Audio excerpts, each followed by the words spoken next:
Thank you for taking the time to watch my video. I really appreciate it. If you enjoyed this, please give it a thumbs up. That will help YouTube to promote my content. If you have any questions or comments, please leave those as well, and I will respond. Thank you again.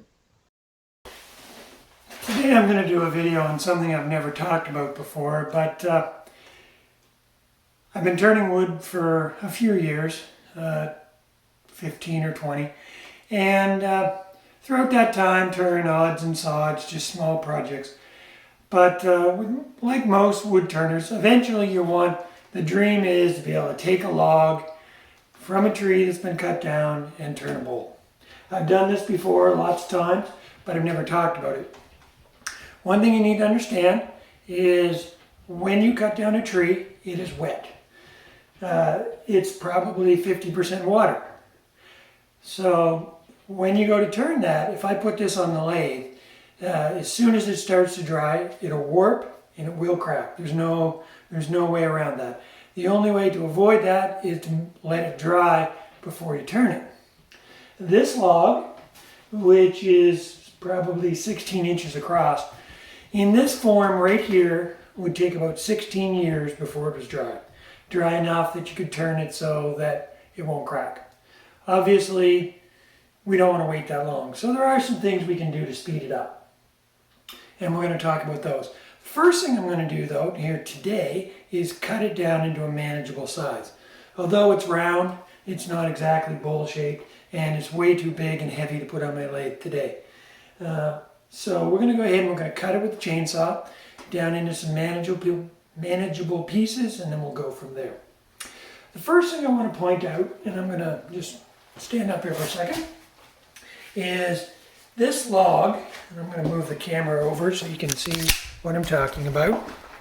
This log, all logs, have a center in them called a pith. If at all possible, you want to avoid that. That's where there's the most stress, because you can see these rings here in the tree. I mean, we're all familiar with trees now, they have rings. Right here in the center is where they're very concentrated, and that will crack the most. So if at all possible, you want to get rid of that. So what I'm going to do is I'm going to cut across here and get rid of this. Now, this tree, the way it grew, it had a lean to it. So this, normally the pith would be in the center if the tree was growing straight. This obviously was not. You can see the rings here are quite tight. On this side, they're quite large. And this is called compression wood because the tree was leaning that way and the center of the tree is pushed over to this side. So normally I'd cut the pith out this way and here and get rid of that centerpiece. That's not going to leave me with very much over here I can do with, so I'm probably just going to cut it here and get rid of this altogether. That will help. It still won't prevent cracking, but it will help because again the pith will crack. This tree was cut down about 3 weeks ago, and if I flipped it over and you saw the other side, it's already cracking. When you cut down a tree, it will start to crack in a couple days once it starts to dry. So you need to process it fairly quickly. Like I said, this has been about 3 weeks. So when I get to the other end, I'll just cut off what's been cracked and we'll go from there. So I'm going to go ahead, put the phone back up and start my chainsaw up and start cutting. Here you can see I'm ready to cut the log in half. I've got some masking tape marking roughly where I want to cut it. Using my chainsaw, I cut the log in half and remove the pith.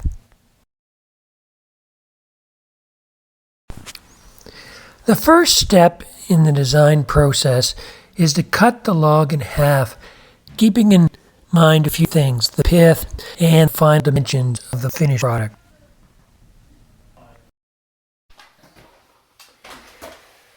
Okay, I've cut it in half, so now what I'm going to do, it's much bigger than what I can put on my lathe. I can only turn about 12 inches, and this is 16 inches across, 15 inches long. So I'm going to cut this off because it's not very straight. I'm going to square it up relative to this edge at 13 inches, so that'll give me lots.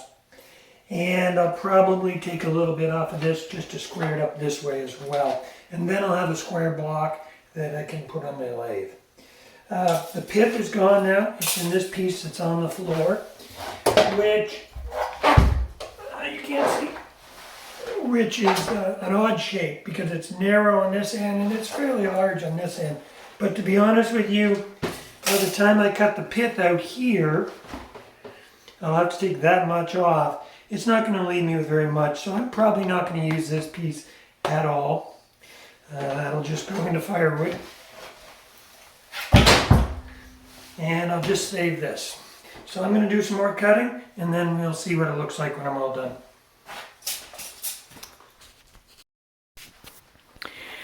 So here I am. I've ended up with 2 bowl blanks out of those 2 pieces. As I mentioned, had the tree have been growing straight, I may have gotten 4, but because the tree was bent over, I was only able to get 2. So this is the first one, and this was the one I hadn't shown you, but I need to round it up a little bit more yet.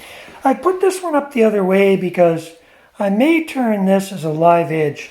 The bark is on here pretty solid, so I'll just flatten a little spot here on the top so that I can mount it in my lathe, but I'm going to try and keep the bark on as I turn it. And as I get further into it, you'll see that. But that's roughing it out. You can see it makes a lot of mess. And in this case, because of the shape of the tree, I've got quite a bit of waste, but that's just the way it works. I also have some that I cut out earlier in the week. The next step is to drill a hole in the blank to insert my woodworm screw. This will allow me to mount the hole onto the lathe.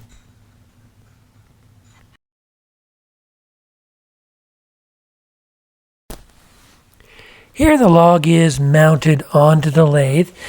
You can see it's not perfectly round, and I did have a bit of vibration. It doesn't take long to get rid of that. Once you touch it with a tool, it will come in balance fairly quickly.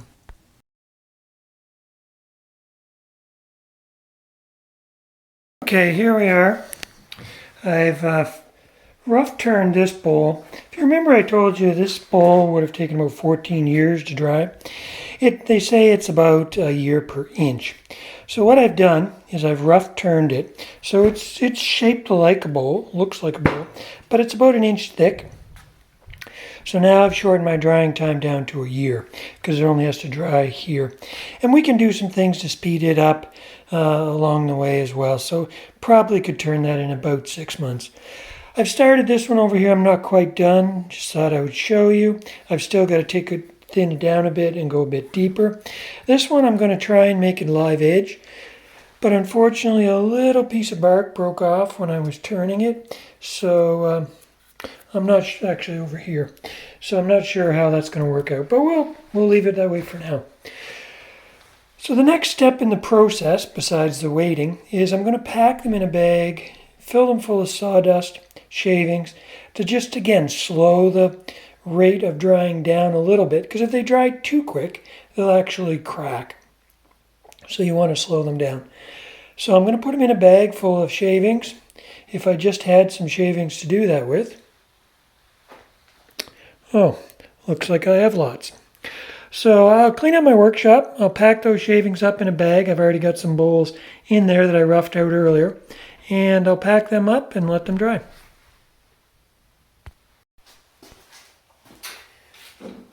So it's an update. It's been about 3 months, and I've had these bowls packed in a bag of sawdust. We discussed how use that method just to slow down the drying. And I was fortunate over Christmas. I got a moisture meter. That just helps me tell what moisture the bowls are at. I've done some testing. My shop is humidity controlled, so I've got kiln drying wood in my shop is anywhere from 12 to 15% moisture. Now some of these bowls, this one for example, which is the thinner of the bunch and most uniform, is actually about 15%. So it's actually pretty good. I probably could turn that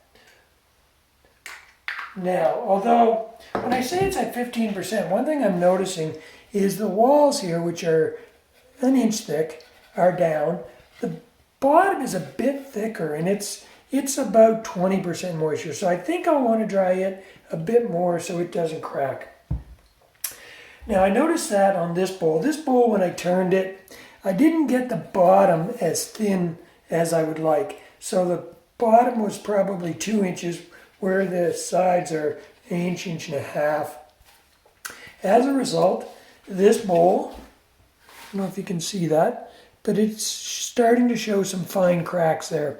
What I'm going to do with that is I'm going to put some CA glue in that and just trying to stop it where it is. If that's as bad as it gets, I'll still be able to use this bowl.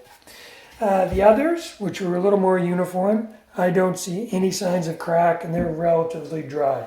So out of that wood that you saw me processing, I got these 4 bowls. They're fairly dry. I'm going to put them in a kiln and dry them a little bit further. Especially this bowl, which is fairly uniform. I think I'll try it first. The rest of these I'm just going to let sit out a little bit longer because they are drying. Now that they're out of the sawdust, they're drying a little bit quicker. But again, once you bring the moisture down, the lower you bring it, the slower it's going to dry naturally because the difference between the atmosphere and the bowl is lower, so it'll dry slower. And slow is what you want, just again to prevent these cracks. So this bowl, I think I'll glue it and I'll just leave it out and see what becomes of it. I've got one more bowl that I want to dry that I haven't rough turned yet. And it's also at about 15% the whole block. I'll go get it. This is a beautiful piece of wood. My daughter found this for me. It's actually spalded maple. I don't see a lot of spalded maple. I've worked with a lot of spalded birch, and spalded wood is one of my favorites. And it's relatively dry. I just cut it round with the chainsaw, and it's at about 15% the whole block. So I think what I'll do with this one is I will rough this one out, and then I will also let it dry a little bit longer in the kiln. So I'm going to go ahead now and move over to the kiln. Earlier I said I was going to put it in the kiln with quotation marks. This is obviously not a kiln. I actually have a cooler here that can be either designed, switched to keep things warm or to keep things cool. When it's on hot, it's actually at about 65 degrees and it's got a fan on it, so that's what we want. When you're drying the bowls, you do not want just heat, you want air movement, and you want a lot of it. There's actually a fair bit of air movement here, so I think we're going to be fine. The temperature is a good temperature for me, so I'm going to put this bowl in. Again, we'll make a couple measurements, and I'm going to take it slow. I'll come and check on it every few hours initially, and then every day after that if need be. So on the sides I'm at 15, and at the bottom I'm at 30. So again, the bottom is fairly wet. So we're going to have to make sure, again, with the air movement, that we try and dry it evenly. Otherwise, with the walls being thinner, drier, and the bottom being thicker and wetter, it could cause some stress, which results in cracks. But I'm going to go ahead and put the bowl in there. It's already nice and warm. Again, we've got good air movement here. So I'm going to let that sit in there a few hours, and then I'll check on it and see what it looks like. I removed the bowl from the kiln. It was fairly dry, averaging about 12%. Once I removed it from the kiln, I mounted it on the lathe and started to true it up.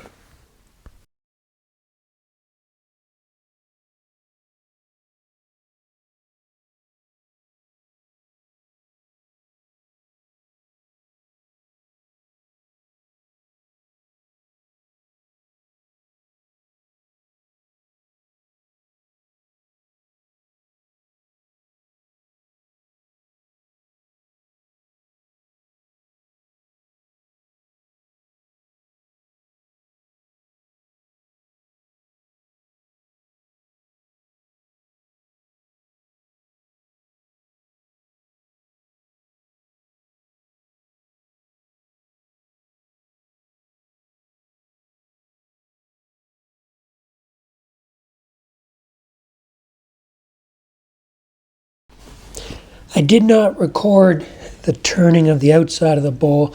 Here you see me turning the inside of the bowl. Again, start at the rim, work my way down to the bottom, and use different tools to try and get the best surface that I can.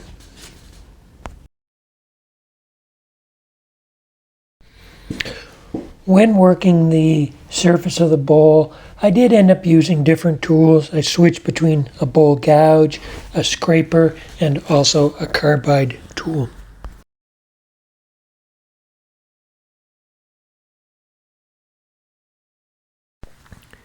The last two steps, which I really don't show much of here, is sanding the bowl and applying a finish. For sanding, I started at 120 grit and worked my way up to 600.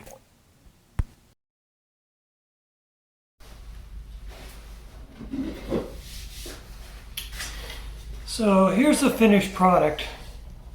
I think you'll see it turned out quite nice. I'm pleased with the grain pattern. Looks nice. My logo that I burnt into the bottom.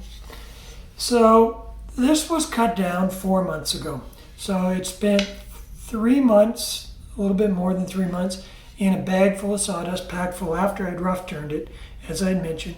Then I put it in the kiln for about a week, 4 days, five days, and just finished drying it, and then finished turning it and finishing it. So yes, it didn't take a year. Because of the kiln, I was able to speed it up, and I was able to get this bowl from a tree in 4 months. And quite pleased with it turned out. Let me know what you think, and if you have any questions, leave those as well, and I'll answer those. Thank you. Have a happy New Year.